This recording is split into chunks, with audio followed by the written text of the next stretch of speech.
Came across this video. Anyway, welcome to my reaction channel. May God bless you wherever you're watching from.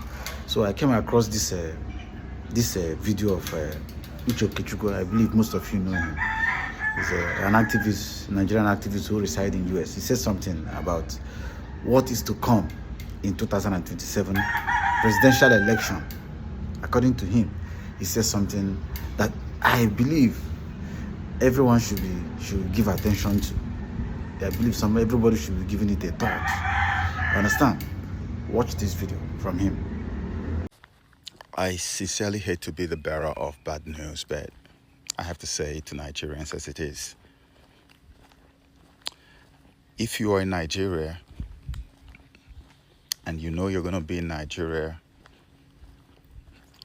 during the 2027 elections, please make contingency plans. From everything that I have seen, and if you know me, you know I have a very strong background in research and I don't say things carelessly, right? From everything that I have seen, we are on our way to a very messy, nasty, ugly civil war in Nigeria in 2027. And I'm going to explain to you how it's going to come out, how it's going to roll out, all right? So, in the last video that I made, right, I made it clear that there is this thing that they're planning to do, especially with the Aburi Accord that came up, right?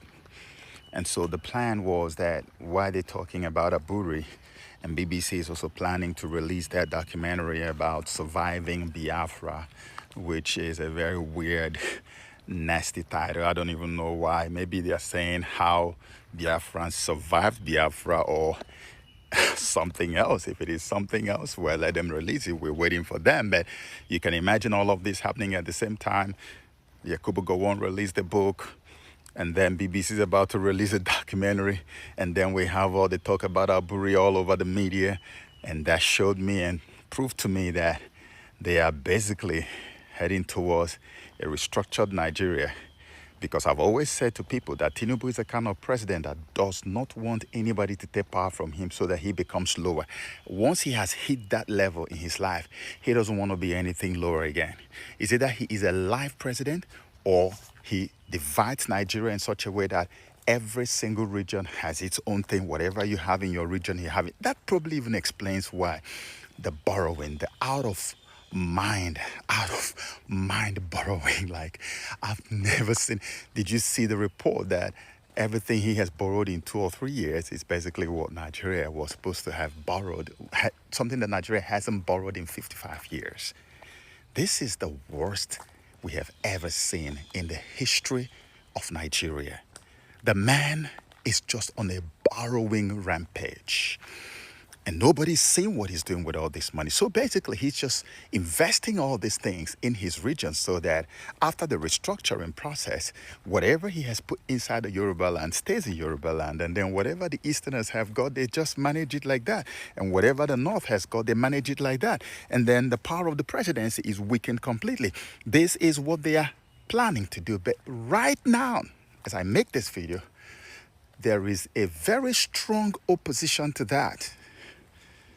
The overlords, the puppet masters, the cabals, the voodoo masters, and the native doctors around, and all the praise singers, okay, around this man are telling him to go on, Baba, that there is no problem. Is it not to you? Yes, there will be a few protests here and there, and then some people will die, and you will still be there in power. That's what is going on. And the Nigeria that I see today is not the Nigeria of 2023. Anybody who is not seeing that, the person is absolutely blind. Even cowards today are roaring like lions. Now you heard what he said. And he is not far from the truth of what is to come in 2027. With the utterances coming from the incumbent governors and those that are supporting them. It seems like this election is a do or die thing. The man in power wouldn't want to relinquish power. And that is a very big problem, a very rare sign. And those who have been suffering because of his governance are not ready to continue with his governance. So it's something we should give attention to. It's not a joke. It's a very serious something. If care is not taken, what this man has just said is what is going to happen. Mark my word.